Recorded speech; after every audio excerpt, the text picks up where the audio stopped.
Good morning students. आज अपन पढ़ने जा रहे हैं क्लास 11th का सब्जेक्ट अकाउंटेंसी का पार्ट फर्स्ट, जिसमें चैप्टर 3 तीसरा पार्ट अपना है। टॉपिक उसका नाम है रिकॉर्डिंग ऑफ ट्रांजैक्शंस, यानी कि हिंदी में कहे तो लेन देनों का अभिलेखन का पार्ट फर्स्ट। ठीक है, अब अपन स्टार्ट करते हैं अपना टॉपिक फर्स्ट, जो कि है बिजनेस ट्रांजैक्शन, यानी कि व्यापारिक या कारोबारिक सौदा।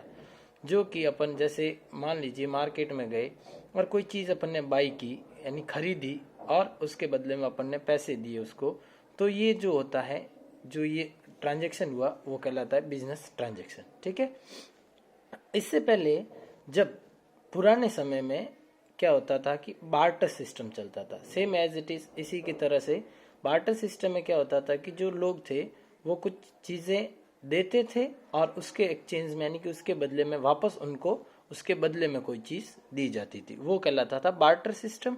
और अब जो है वो आ गया है बिजनेस ट्रांजैक्शन, यानी कि व्यापारिक सौदा, जिसके अंदर अपन कोई चीज़ खरीदते हैं और उसके बदले में अपन उसको क्या देते हैं, मनी, यानी कि रुपए देते हैं, तो वो कहलाता है व्यापारिक या कारोबारिक सौदा।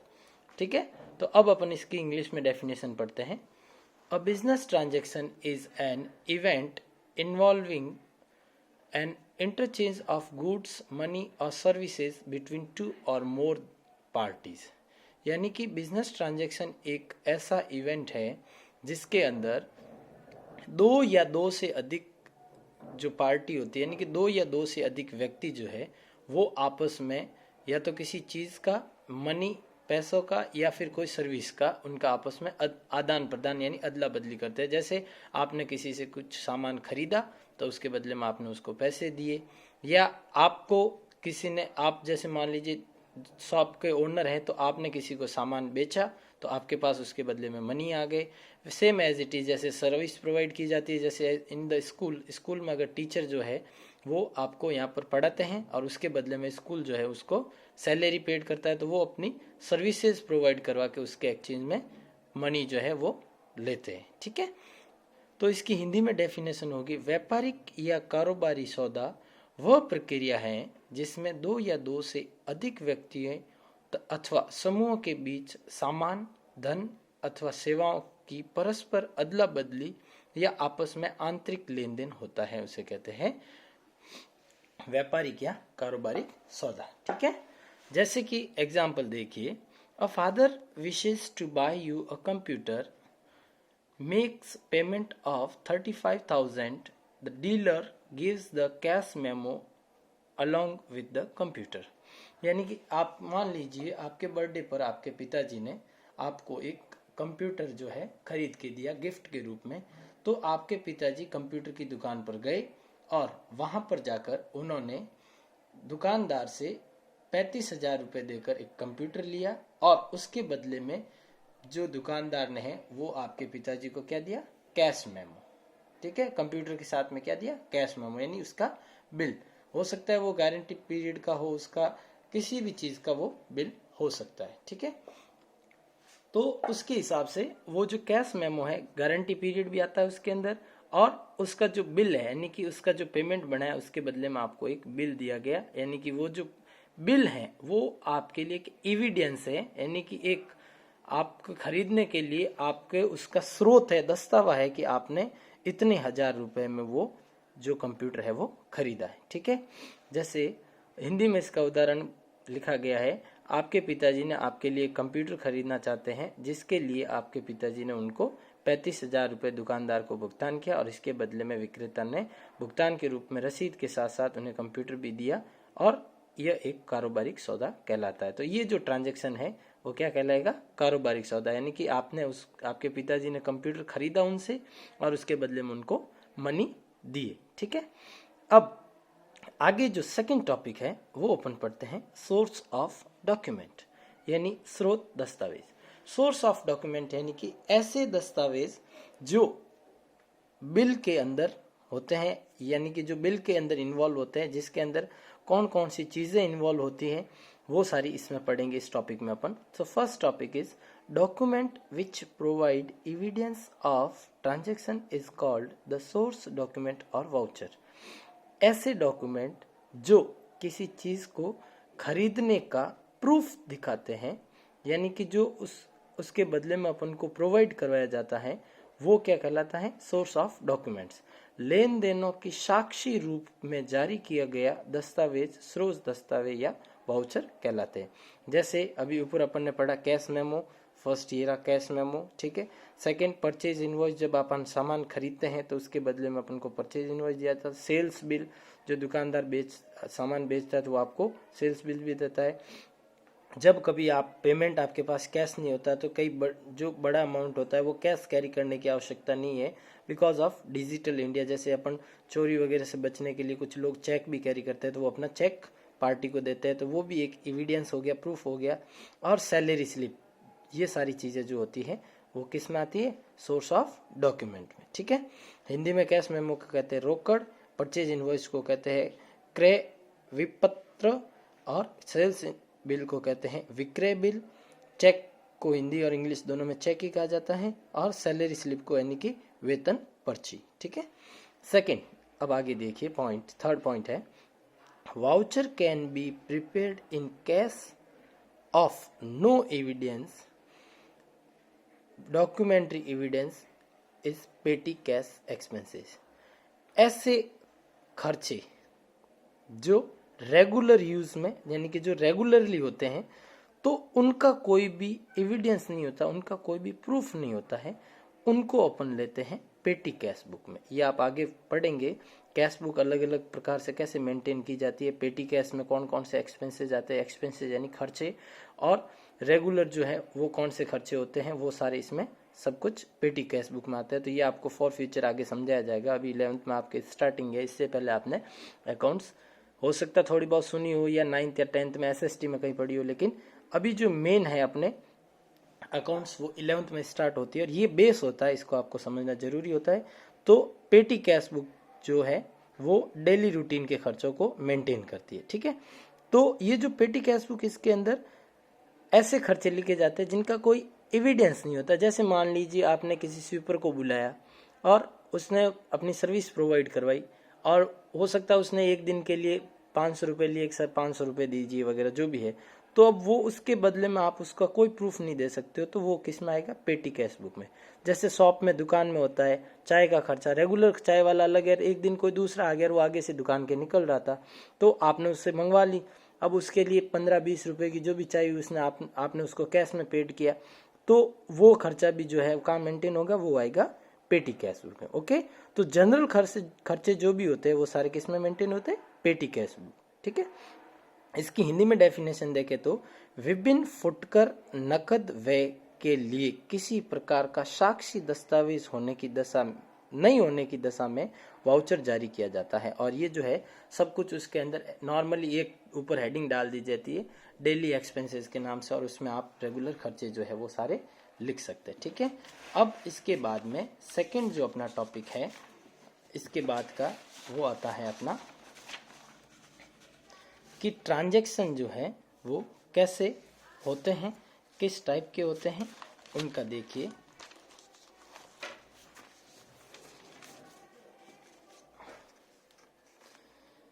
अभी ये है अपने ट्रांजैक्शन वाउचर, यानी कि जो वाउचर है, अभी अपन जो पढ़ रहे थे कि भाई अपन को ये वाउचर देते हैं, जैसे आपको अभी एग्जांपल देके भी समझाया कि आपके फादर को कैश मेमो वगैरह दिया, तो उसमें मेजर थिंग्स क्या होती है, कौन सी चीज़ की कौन सी जगह होती है, वो सारी अपन अभी अब धीरे धीरे एक एक करके पढ़ेंगे। किस टाइप का वाउचर होना चाहिए, किस टाइप का उस वाउचर का फॉर्मेट होता है, वो देखते हैं।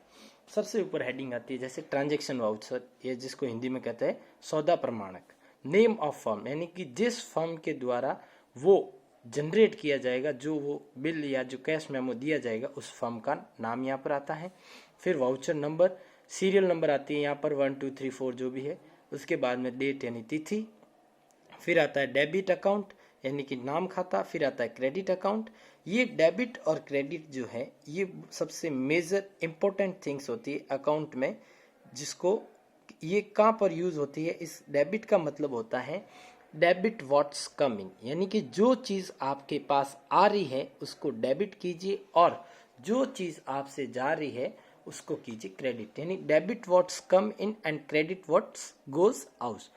जो आपके पास से जा रहा है उसको क्रेडिट और जो आपके पास आ रहा है डेबिट। सपोज मान लीजिए आपने एक फर्नीचर खरीदा, अपने शॉप के लिए फर्नीचर खरीदा, तो उसके लिए आपकी एंट्री होगी furniture account debit to cash account और बैंक अकाउंट। अगर आपने चेक दिया या बैंक से ट्रांसफर किया तो वो आ जाएगा क्रेडिट में और फर्नीचर आपका डेबिट में। अब यहाँ पर फर्नीचर डेबिट में क्यों आया? क्योंकि अभी मैंने आपको बताया कि डेबिट व्हाट्स कम इन, यानी कि जो अपने पास आता है उसको क्या करना है डेबिट, और जो अपने पास से जाता है उसको क्या करना है क्रेडिट। जो कि अपन पैसा दे रहे हैं, उसको मनी दे रहे हैं, तो वो हो जाएगा क्रेडिट, और जो अपने पास आ रहा है वो डेबिट। तो सबसे बेसिक फंडामेंटल जो है अकाउंट्स का डेबिट क्रेडिट पे रहता है, और डेबिट का मतलब जो अपने पास आता है और क्रेडिट का मतलब जो अपने पास से जा रहा है। यहाँ पर आ जाएगा अमाउंट और यहाँ पर विवरण नरेशन, यानी कि वो जो चीज़ है उसका ब्रीफ नोट, यानी कि आपने किसी से सामान खरीदा या आपके रेगुलर कस्टमर ने किसी दूसरे को भेजा और उसके बाद में फॉर फ्यूचर मान लीजिए वो आगे वाला कस्टमर कहता है कि ये जो चीज़ है वो कब लेकर गए या किसके द्वारा लेके गए, तो आप उसे मुझे विवरण बता सकते हैं। तो यहाँ पर आप उसके अंदर लिख सकते हो, सपोज उनका कोई नौकर है जो भी इसका नाम है तो उसके थ्रू वो लेकर गया, क्या क्या आइटम्स लेकर गया, तो उसमें शॉर्ट में आप यहाँ पर नरेशन भी डाल सकते हो। ठीक है, ये ऑथराइज्ड बाय, यानी कि उस फर्म के अंदर जिसको अथॉरिटी है, जो मैनेजर है वो उसको मैनेज करेगा, उसका होता है सिग्नेचर यहाँ पर और नेम लिखा जाता है। और ये जो बिल बनाने वाला है प्रिपेयर्ड बाय, यानी कि किसके द्वारा बनाया गया है, वो उसके लिए ये जो बिल बनाने वाला है उसके लिए यहाँ पर उसका नाम या उसके सिग्नेचर आते हैं। ओके, अब देखिए preparation of accounting voucher. Accounting voucher कैसे बनाए जाते हैं वो देखते हैं। ठीक है, नाम, प्रमाणक, फिर फर्म का नेम, वाउचर नंबर, जमा खाता यानी क्रेडिट अकाउंट, राशि और तिथि। ठीक है, इसमें अब देखिए जैसे ये डेबिट अकाउंट है कि सीरियल नंबर आ जाएगा, यहाँ पर 1 लिखा हुआ जैसे सीरियल नंबर। ठीक है, अब अलग अलग शॉप्स पे क्या है, अलग अलग ब्रांड के अलग अलग कोड होते हैं। आपने कभी मॉल वगैरह में या नेशनल हैंडलूम में वगैरह इनों में अगर शॉपिंग की है तो आजकल क्या है बार कोड होता है, तो वो एक मशीन से ऐसे उस पर बार कोड पे स्कैन करते हैं और उसके बाद में उसका अमाउंट आ जाता है। तो वो जो कोड होते हैं वो सीक्रेट कोड होते हैं, अलग अलग फर्म के अलग अलग कंपनी के अलग अलग कोड होते हैं, तो वो कोड यहाँ पर आते हैं। और उसके बाद में आता है अकाउंट नेम, उसका अमाउंट और उसका नरेशन। तो इस टाइप से अलग अलग चीज़ के अलग अलग कोड और अलग अलग अमाउंट और लास्ट में उसका नरेशन। और ये भी सेम ऑथराइज्ड पर्सन जो होता है उस कंपनी में उसका यहाँ पर सिग्नेचर और नेम, और इस जगह पर प्रिपेयर करने वाले का नाम। ठीक है, तो ये दोनों अलग अलग वाउचर्स बनते हैं। ये डेबिट वाउचर है, ये ट्रांजेक्शन वाउचर है, and then next is credit voucher. ठीक है, अब ये क्रेडिट वाउचर जो होता है वो देखिए, इसमें भी फर्म का नाम, प्रमाणक का नाम, खातेदार का नाम, राशि और तिथि। ठीक है, क्रेडिट अकाउंट में सीरियल नंबर, उसका कोड, उसका अकाउंट नेम और अमाउंट और राशि। अब आपको ये कंफ्यूजन होगा कि क्रेडिट वाउचर कब बनता है और डेबिट वाउचर कब बनता है, तो इसके लिए अपन ब्रीफ में आपको एक अलग से कंप्लीट पूरा इसका एक टॉपिक समझाएंगे कि क्रेडिट वाउचर कौन से होते हैं और डेबिट वाउचर कौन से होते हैं। अभी आपसे इतना ध्यान रखिए कि क्रेडिट किसको करना है और डेबिट किसको करना है। ये जो है क्रेडिट वाउचर और डेबिट वाउचर, ये आपको आगे मैं बता दूंगा कि कौन सी चीज़ क्रेडिट वाउचर में आती है, या क्रेडिट वाउचर कब बनता है, डेबिट वाउचर कब बनता है। ठीक है, same as it is authorised person जो है उसका सिग्नेचर और नेम और प्रिपेयर्ड बाय। ठीक है, transaction with multi debits and credits are called complex transaction. For such transaction complex general voucher will be prepared. यानी कि ये जो वाउचर है इसमें क्या होता है कि एक तो नॉर्मल एंट्री होती है, लेकिन कई बार क्या होता है कि अलग अलग जटिल विभिन्न जमा व नामों के साथ किए जाने वाले लेन देन सौदे हैं जो जटिल होते हैं, और इस प्रकार के सौदों के लिए जटिल या पत्रक वाउचर भी जारी किए जाते हैं। तो वो होता है एक कंबाइन अकाउंट, जो कि वो भी आपको आगे बता देंगे हम। तो उस कंबाइन अकाउंट में आपको सब कुछ बता देंगे कि उसमें अगर जैसे मान लीजिए एक से ज़्यादा अपन को बिल जनरेट करने, या एक से ज़्यादा नाम है अपने जो भी कस्टमर है उनके, या एक से ज़्यादा आइटम है, तो उसके लिए कैसा वाउचर बनेगा वो भी आपको बता दिया जाएगा। जैसे जैसे अपने टॉपिक आएंगे वैसे वैसे सारी चीज़ों से आपको बता दिया जाएगा। आपकी बुक में भी है, इसके जस्ट बाद में वो वाउचर भी बना हुआ है, तो आप बुक में भी देख सकते हैं। ठीक है, अब देखिए, accounting voucher must contain essential elements. जो ये अकाउंटिंग वाउचर अपन ने पहले पढ़े थे, अभी जैसे ये वाले आगे अपन ने जो पढ़े थे ना, ये जो डॉक्यूमेंट अपन बताए थे कि इसमें क्या क्या सोर्स होते हैं, और इसके बाद में ये जो वाउचर्स है अपन ने पढ़े थे, ट्रांजैक्शन वाउचर, डेबिट वाउचर, और इसके बाद में अपना आया था क्रेडिट वाउचर।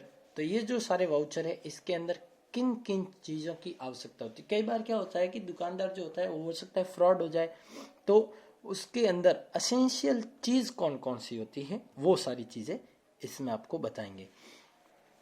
ठीक है, accounting voucher must contain essential elements, यानी कि अकाउंटिंग वाउचर के इन अंदर इन सभी चीज़ों की क्या आवश्यकता होती है, और किन किन जगह पर किस किस चीज़ का प्लेस होता है, जगह होती है वो देखिए।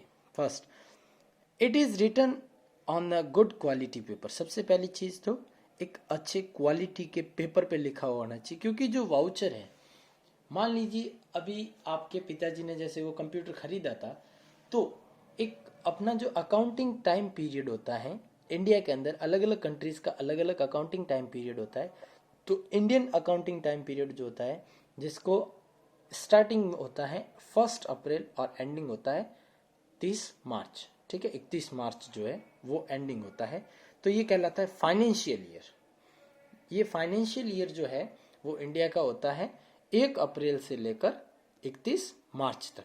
इसके अंदर एक साल के पूरे ट्रांजैक्शन जो है वो इसके अंदर आते हैं। ठीक है, तो इस प्रकार से ये जो ट्रांजैक्शन है वो सारे आपके इसके अंदर रिकॉर्ड होता है। तो एक साल से भी ज़्यादा इसका टाइम पीरियड होता है, और उस टाइम पीरियड में फिर क्या है कि जो पेपर आप देते हैं या जो बिल देते हैं, उसको बनाने के लिए एक अच्छे क्वालिटी वाले पेपर का यूज़ किया जाना चाहिए, ताकि वो लंबे टाइम तक कस्टमर अपने पास रख सके। ठीक है, second thing is name of the firm must be on the top. जो फर्म का नाम है वो सबसे ऊपर होना चाहिए।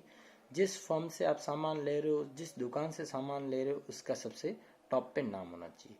आजकल अभी जैसे अपना जीएसटी वगैरह भी होता है, तो दुकान के टिन नंबर है या जो फर्म का टिन नंबर है, जीएसटी नंबर है, वो भी उस पर अनिवार्य रूप से लिखा हुआ होना चाहिए। Date of transaction is to be filled and not the date of recording of transaction. जो ट्रांजैक्शन की डेट, यानी कि जिस दिन सामान जो है वो खरीदा गया या बेचा गया, उस दिन की डेट उस ट्रांजैक्शन के बिल पर लिखी हुई होनी चाहिए, तभी अपन को पता चलता है कि ये जो सामान है किस दिन खरीदा गया। जैसे मान लीजिए एक अपन ने इन्वर्टर की बैटरी ली, तो वो बैटरी जो है अपन ने खरीदी, और शॉपकीपर ने बोला कि इसकी गारंटी पीरियड है वो जिस दिन आप खरीदोगे उससे 2 साल तक गारंटी पीरियड रहता है। तो अब वो गारंटी पीरियड आपको 2 साल तक कैसे पता चलेगा? जिस दिन आपने खरीदी है उस तारीख से। तो वो जो गारंटी कार्ड के साथ साथ में बिल जो देगा, उस बिल पर भी आपके जिस दिन आपने खरीदी है उस दिन से आपका बैटरी का 2 इयर्स का जो गारंटी पीरियड है वो स्टार्ट हो जाएगा।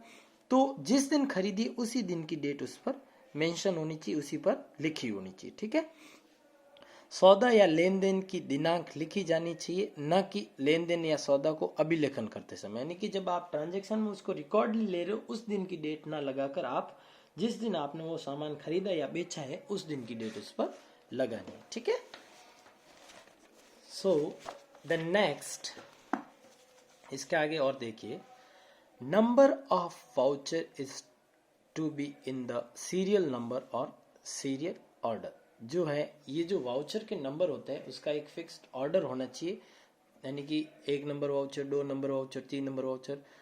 अगर फॉर फ्यूचर बिल कस्टमर का घूम जाता है या कभी जरूरत पड़ जाती है तो सारे वाउचर बुक को खोले बिना अपन अकॉर्डिंग टू सीरियल उसको आसानी से ढूंढ सकते हैं। ठीक है। वाउचर का संख्यांकन क्रमबद्ध संख्या या क्रमबद्ध आदेश में होना चाहिए। ठीक है। Name of account to be debited और क्रेडिटेड इज मेंशन्ड। कौन सा अकाउंट है, डेबिट अकाउंट है या क्रेडिट अकाउंट है, वो सारी चीज भी साथ में लिखी हुई होनी आवश्यक है। ठीक है। जिस खाते में जमा या नामे किया गया है उसका भी नाम दर्शाना चाहिए। ठीक है। अगला, debit and credit amount is to be written in the figures against the amount. जमा या नामे की जाने वाली राशि को अंकों में राशि के सामने लिखना चाहिए। अब मोस्टली जैसे ये पॉइंट लिखा गया है इसमें अपन ये भी जैसे बिल बनते हैं तो आजकल अपन दोनों में लिखते हैं, शब्दों और अंकों में, ताकि पता रहे कि दोनों चीजें। जैसे आपने लिखा 200 रुपए, आपने लिखा 200 रुपए, तो इसके सामने आप लिख दीजिए 200 रुपीज। ओके, यानी कि ये अंकों में हो गया और ये शब्दों में हो गया 200 रुपए। इस टाइप से आपको इस फॉर्मेट में अमाउंट को लिखना होता है। Description of transaction is to be given account wise, यानी कि जो अकाउंट है उसका डिस्क्रिप्शन भी आपको अलग अलग रूप में लिखा हुआ होना चाहिए कि ये जो अकाउंट है किससे संबंधित है, या इसमें कौन कौन सी चीजें आती है, या उस कस्टमर के द्वारा कौन कौन सी चीजें ली जा रही, तो वो उसके रिलेटेड जो भी डिस्क्रिप्शन यानी कि उसकी जो व्याख्या है वो उस खाते में भी साथ में लिखी जानी चाहिए। ठीक है। खाते अनुसार विवरण उसका जो है वो लिखा जाना चाहिए। The person who prepared the voucher must mention his name along with the signature. जैसा अभी अपन ने पीछे पढ़ा था कि जिसमें लिखा गया था कि जो वाउचर प्रिपेयर्ड करने वाला है उसका सिग्नेचर, तो सिग्नेचर के साथ में उसका वाउचर के जो सिग्नेचर करा उसका नाम भी लिखना चाहिए जो वाउचर बनाने वाला। फॉर फ्यूचर अगर वो जो अपना सेल्समैन है या जो भी अपना कैशियर है वो उस फॉर्म में नहीं रहता है तो किसके द्वारा ये जनरेट किया गया था, या फॉर फ्यूचर यूज के लिए उसका नाम आवश्यक रूप से होना चाहिए, ताकि ओनर या मैनेजर को भी पता रहे या फर्म के ओनर को पता रहे कि ये बिल जो है किसके द्वारा प्रिपेयर किया। हो सकता है बड़ी फर्म होती है तो एक कैशियर के अलावा उस फर्म के अंदर 4-5 जैसे बड़े बड़े मॉल होते हैं तो उसके अलग अलग कस्टमर अलग अलग विंग वाइज अलग अलग सामान लेते हैं, तो लास्ट में जब सामान लेकर वो बाहर निकलते हैं तो उसका बिल बनता है। तो वहां पर क्या है, बहुत सारे कैशियर अलग अलग कंप्यूटर लेके बैठे रहते हैं, तो जो बिल देते हैं तो उसमें जो ओनर होता है वो एक होता है, लेकिन जो उसके आगे सेल्समैन है या उसके जो कैश बनाने वाले कैश मेमो प्रिपेयर करने वाले वो अलग अलग पर्सन होते हैं। तो किसके द्वारा कौन सा बिल प्रिपेयर किया गया है तो उसके अकॉर्डिंग वो अपने नेम के साथ में उसके सिग्नेचर करने अनिवार्य है। ठीक है। अब the person who prepared voucher must along with their name and signature, then the name and the signature of the authorised person are mentioned on the voucher. जो वाउचर है उसके लेफ्ट हैंड साइड में उस अभिकर्ता के यानी कि उस फर्म का जो मैनेजर है उसके भी साइन होने तथा उसके नाम के साथ में सिग्नेचर होने अनिवार्य है। ठीक है। अब देखिए आगे, अकाउंटिंग इक्वेशन यानी लेखांकन समीकरण, ये किस प्रकार से बनता है वो अपन पढ़ेंगे। ठीक है। Accounting equation signifies that the assets of business are always equals to the total of its liability and capital.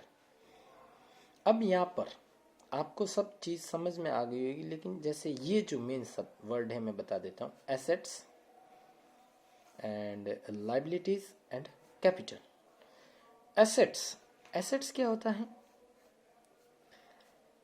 Assets वो चीज होती है जब अपन बिजनेस स्टार्ट करते हैं और उस बिजनेस के लिए जो चीज अपन ने खरीदी और जिस चीज का यूज 1 साल से अधिक किया जाता है, यानी कि बिजनेस को चलाने के लिए जिन चीजों की आवश्यकता होती है वो चीजें, और उसके साथ साथ में जिसका यूज मोर देन 1 ईयर यानी कि 1 साल से अधिक होता है वो कहलाती है असेट्स। जिनको फिक्स एसेट्स के नाम से भी जाना जाता है। जैसे मान लीजिए बिजनेस स्टार्ट किया, तो आपने बिजनेस के लिए फर्नीचर खरीदा, कंप्यूटर खरीदा, चेयर खरीदी, फैन खरीदे, लाइट्स खरीदी, तो ये सारी जो चीजें हैं वो किस में आएगी? एसेट्स में। किस में आएगी? एसेट्स में। ठीक है। लाइबिलिटीज, लाइबिलिटीज का मतलब होता है खर्चे। ठीक है, यानी कि देनदारियां, देनदारी जो कहलाती है वो आती है लाइबिलिटीज में। एंड कैपिटल, जब बिजनेस आप स्टार्ट करते हो तो आपके पास जब कुछ मनी होंगे तभी आप बिजनेस स्टार्ट करोगे। सपोज आपने बिजनेस स्टार्ट किया किसी भी चीज का, मान लीजिए कपड़े की शॉप की, तो आप उसके अंदर मटेरियल जो लाओगे, अब मैं आपको ब्रीफ में समझाता हूँ कि दुकान आपने स्टार्ट की, दुकान के अंदर आपने पेंटिंग करवाई, फर्नीचर करवाया, आपने उसके अंदर लाइट्स करवाई, उसके अंदर फ्लोरिंग का जो भी है आपने एलिवेशन वगैरह वो करवाया, और आपने और भी कुछ चीज़ें, फैन लाइट वगैरह ये सारी चीज़ें ली। अब उसके बाद में आपने कपड़े की दुकान है तो आपने वहाँ पर क्लोथ्स, कपड़े वगैरह भी खरीदे, और कपड़े वगैरह जो खरीदे हैं तो कपड़े आपने खरीदे किस लिए? आपने कस्टमर को बेचने के लिए। ठीक है, लेकिन जो पहले चीज सारी आपको बताई, furniture, colour, flooring, fan, light, तो ये तो सारी चीजें आप बेचने के लिए तो नहीं खरीद रहे हो, ये चीज आप किस लिए खरीद रहे हो? बिजनेस के लिए। और ये सारी चीजें जो है बिजनेस यूज के लिए, यानी कि जो आपको बिजनेस चलाने में जो सहायता करती है वो आती है एसेट्स में। और उनके ऊपर जो खर्चा किया गया, जो कपड़े वगैरह आपने जैसे बेचने के लिए लिए गए, तो उसके लिए किसकी जरूरत होती है? मनी की। तो वो जो मनी है वो आप एक बार अपने पास से इन्वेस्ट करेंगे, यानी कि अपने खुद के पास जो होती है पैसे, मनी होती है, उसको इन्वेस्ट करेंगे। जैसे कि आपने बिजनेस में 5 लाख रुपए लगाए, तब जाकर अपना बिजनेस स्टार्टअप हुआ, तो वो जो 5 लाख आपने 5 लाख लगवाए हैं वो होंगे कैपिटल आपके। ठीक है, और बाकी जो रिमेनिंग बचते हैं, जो खर्चे, जो भी देनदारी है, वो आती है लाइबिलिटीज में। Is it clear? इसको हिंदी में देखते हैं। लेखांकन समीकरण यह दर्शाता है कि किसी एक व्यापारी की कुल शास्तियां, प्रतिभूतियां और जमा पूंजी सदैव उसके कुल धरोहर एवं दायित्वों के बराबर होती है। यानी कि लाइबिलिटीज और कैपिटल जो है वो उसके एसेट्स के इक्वल होती है। इसका एक फॉर्मूला है, फंडामेंटल शॉर्ट में देखते हैं। Assets is equals to liability plus capital. जैसे अभी अपन ने पास पिछले पेज पे पढ़ा था कि जो एसेट्स है वो किसके बराबर होती है? यानी संपत्ति, एसेट्स यानी संपत्ति, वो किसके बराबर होती है? देनदारियां और पूंजी यानी कि कैपिटल के बराबर होती है। The above equation can also be present in the following forms if any missing figure of capital C or liabilities L. ये जो चीजें हैं वो अलग अलग इक्वेशन में इसको अलग अलग, जैसे आप मैथ्स वगैरह में पढ़ते हो, जैसे 2x + 3 = 5। ठीक है, अब आपको x की वैल्यू पता करनी है। ठीक है, तो x की वैल्यू कैसे पता करेंगे? तो आप इसका इक्वेशन लिखते हो, 2x ऐसे कैसे रखते हो, 3 लिखते हो और 5। ठीक है, अब इसमें क्या करते हो, इस 3 को जो है यहाँ से हटा देते हो और +5 यहाँ कर देते हो। कितने हो गए? इधर आएगा तो माइनस हो जाएगा ये, तो कितने हो गए पीछे रिमेनिंग? 2x। ठीक है, अब इसका आगे का जो x है वो 2/2 = 0। इस टाइप से अकाउंटिंग इक्वेशन होती है ना। तो ये सेम एज इट इज, इसकी भी एक इक्वेशन है, वो अपन देख लेते हैं। ये कब होती है? कुछ मिसिंग, जैसे यहाँ पर x मिसिंग था उसके अकॉर्डिंग था, तो यहाँ पर भी मिसिंग के अकॉर्डिंग देखेंगे अपन कि पूंजी कैपिटल या देनदारी L के अप्राप्त या खो चुके अंकों की स्थिति में उपयुक्त समीकरण निम्न प्रकार से प्रस्तुत किया जाता है। ए यानी assets minus liability is equals to capital. Assets में से अगर लाइबिलिटीज माइनस करेंगे तो क्या बच जाएगा? कैपिटल। यानी कि संपत्ति में से देनदारियां अगर घटाते हैं तो पीछे पूंजी बच जाती है, और संपत्ति में से पूंजी घटा दी जाती है तो पीछे देनदारियां बच जाती है। ठीक है, नेक्स्ट टॉपिक जो है अपना बुक्स ऑफ ओरिजिनल एंट्री, यानी प्रारंभिक प्रविष्टि की पुस्तकें। ये टॉपिक अपन अगले वीडियो में करेंगे। अभी अपन यहाँ तक पढ़ते हैं। इसके आप सभी को स्टूडेंट्स को नोट्स बनाने हैं। हिंदी मीडियम के स्टूडेंट्स हिंदी में बनाएं, इंग्लिश मीडियम के स्टूडेंट्स इंग्लिश में बनाएं। बट ये चीज़ ध्यान रखना है कि मोस्टली आपको अकाउंट्स जो है वो इंग्लिश में ही प्रिपेयर करनी है। तो ज़्यादातर जो वर्ड है वो अपन इंग्लिश में यूज़ करेंगे तो बेटर रहेगा, क्योंकि सारी चीज़ें हैं आजकल डिजिटल हो गई है अब। तो उसके अकॉर्डिंग अपन कंप्यूटर या टैली में जब भी करेंगे तो ये सारी चीज़ें अपन इंग्लिश में करनी पड़ेगी।